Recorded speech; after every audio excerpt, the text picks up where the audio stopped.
ہمالیہ کے جنگلوں میں کالو نام کا ایک کوّا رہتا تھا جو سارا دن دوسرے پنچھیوں کے کھیتوں میں کام کرتا اور شام کو اس کو کچھ پیسے ملتے۔ سارا دن کی محنت مزدوری کے بعد بس وہ اتنا ہی کما پاتا جس سے اپنا اور اپنے گھر والوں کا پیٹ بھر سکتا۔ کالو کی بیوی مینا اور بیٹی رانی سارا دن گھر میں ٹوکریاں بنایا کرتے تھے اور ان ٹوکریوں کو بیچ کر جو تھوڑے بہت پیسے ملتے انہیں مینا اپنے پاس سنبھال کر رکھ لیتی تاکہ بیٹی کی شادی کے وقت کام آ سکے۔ کالو جی، آپ کچھ فکر کریں، ہماری بیٹی اب جوان ہو گئی ہے، ہم کب تک اسے گھر بٹھا کر رکھیں گے؟ مجھے تو جلد از جلد اس کے لیے کوئی اچھا سا رشتہ دیکھ کر اس کی شادی کرنی ہے۔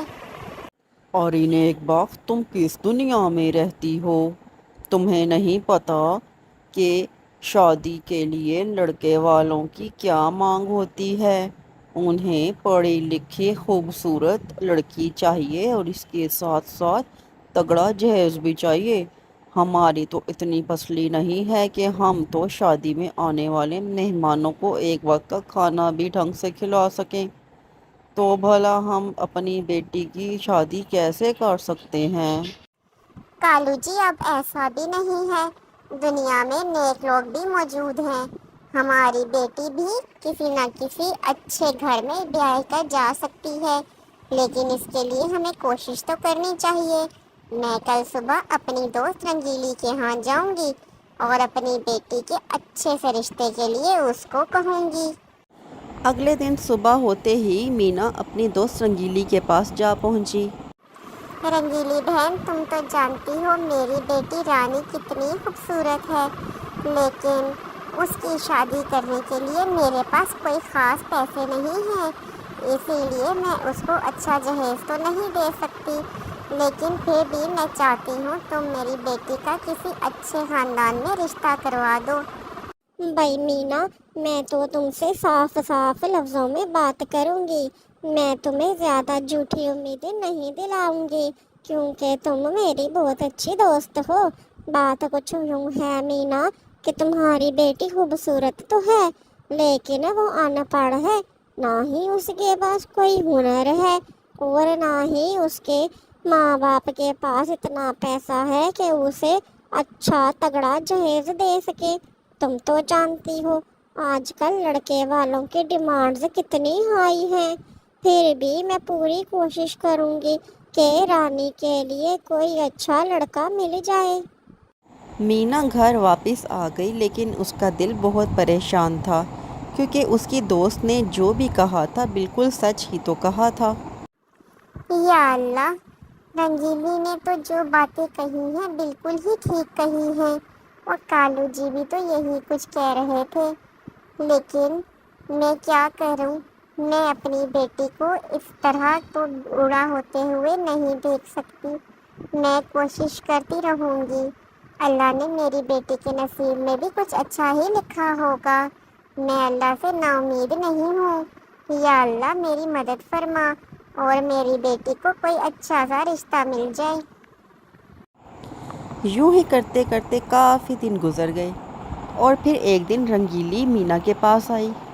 بھائی مینا، اپنی رانی تو اپنے نام کی طرح رانیوں کے نصیب لکھوا کر لائی ہے، تمہیں پتہ ہے ایک امریکہ سے فیملی آئی ہے، ان کا اکلوتا بیٹا ہے اور وہ اپنے بیٹے کی شادی کسی بہت خوبصورت لڑکی سے کروانا چاہتے ہیں، اس کے علاوہ ان کی کوئی ڈیمانڈ نہیں ہے، تو میں نے انہیں اپنی رانی کی تصویر دکھائی، بھائی انہیں تو رانی بہت ہی پسند آئی ہے اور وہ کہہ رہے ہیں کہ ہمیں تو جلد از جلد شادی کروا کر دے دو۔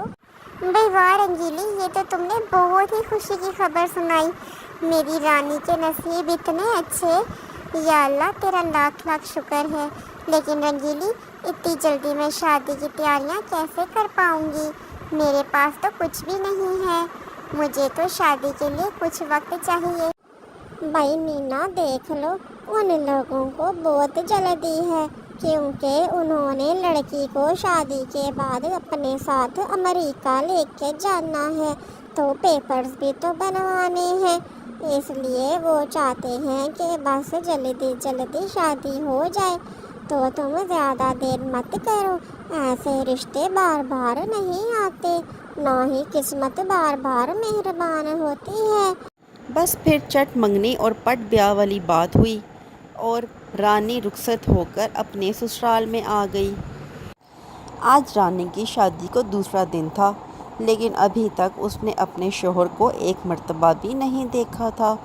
وہ اپنی ساس کے پاس گئی اور اس سے کہنے لگی، آنٹی جی، میری شادی کو 2 دن ہو گئے ہیں، لیکن ان 2 دنوں میں نے بنٹی جی کو ایک مرتبہ بھی نہیں دیکھا۔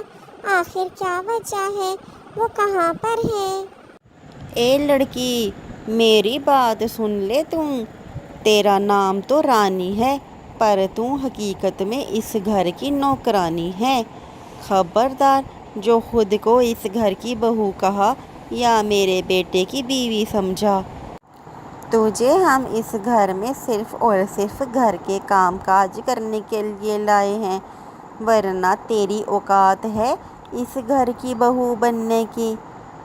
اپنا حلیہ دیکھ، اپنی شکل دیکھ، اپنی حیثیت دیکھ اور اپنی اوقات میں رہ۔ خبردار، آج کے بعد تم مجھے کبھی آنٹی جی بھی مت بلانا، مجھے میڈم کہنا، میڈم۔ اس کے بعد رانی کی ساس اسے گھر کے سارے کاموں کی تفصیل بتانے لگی اور رانی بیچاری چپ چاپ ساری باتیں سن کر پھر اپنے دن بھر کے کام کاج میں مصروف ہو گئی۔ دل تو چاہتا ہے کہ میں اس گھر سے ابھی کے ابھی چلی جاؤں، لیکن کیا کروں؟ میرے ماں باپ میری شادی کرنے کے بعد کتنے مطمئن تھے۔ میں ان کی اس خوشی کو کبھی خراب نہیں کروں گی۔ میں اسی گھر میں رہوں گی اور گھر کے سارے کام کاج کروں گی، ان کے ہر ظلم برداشت کر لوں گی، لیکن اپنے گھر واپس نہیں جاؤں گی۔ رانی صبح سویرے اٹھتی اور سارا دن گھر کے کام کاج کرتی، ساس اور خاوند کی جھڑکیاں الگ سے سنتی۔ اس کا شوہر وقت وقت پر اس کو مارتا بھی رہتا، ذرا سی غلطی پر اس کو خوب مار پڑتی اور کئی کئی دن بھوکا رکھا جاتا، لیکن رانی یہ سب کچھ برداشت کرتی رہی۔ ایک دن رانی کی طبیعت بہت زیادہ خراب تھی، لیکن اس نے پھر بھی گھر کا سارا کام کیا اور کھانا بنایا۔ طبیعت خراب ہونے کی وجہ سے وہ صحیح سے کھانا نہ بنا سکی اور کھانے میں مرچیں تیز ہو گئیں۔ اس کی وجہ سے اس کے ساس اور شوہر نے رانی کو خوب مارا اور بعد میں انہوں نے رانی کے اوپر پیٹرول ڈال کر آگ لگا دی، جس میں رانی جل کر مر گئی اور ہمیشہ ہمیشہ کے لیے اپنی دکھ بھری زندگی سے نجات پا گئی۔ رانی کے ماں باپ کو جب اس کی موت کی خبر پہنچی تو انہیں شک ہوا اور انہوں نے معاملے کی پوری انویسٹیگیشن کروائی، جس میں کالو اور اس کی ماں کا جرم ثابت ہو گیا اور ان دونوں کو پھانسی ہو گئی۔ یوں رانی کے مرنے کے بعد اسے انصاف مل گیا۔